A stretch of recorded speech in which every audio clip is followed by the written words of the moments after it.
Assalamualaikum warahmatullahi wabarakatuh. May tanong dito ang ating kapatid na si Gaglo. Sabi niya, "Ya Sheikh, meron po akong tanong. Pwede po ba ipagsala ang naipasok po sa CR? Pero hindi naman po siya natalsikan ng ihi o dumi. Meron lang po akong nabasa na bawal daw po."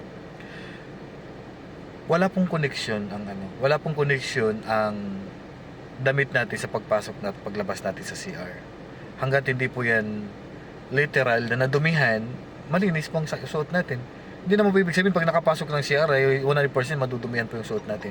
So walang katotohanan ang inyong nabasa na bawal gamitin pangsala ang gamit na naipasok natin sa CR. Hanggat hindi po yan nadumihan, hindi na ihian o natalsikan ng ihi o dumi, ay mananatili pong malinis. At kung natalsikan naman ng dumi at dumi o ihi, ay uhugasan natin yung parte ng kung saan nakatalsik.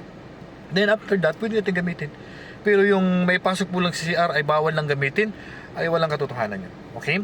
Wallahu a'lam. Assalamualaikum warahmatullahi wabarakatuh.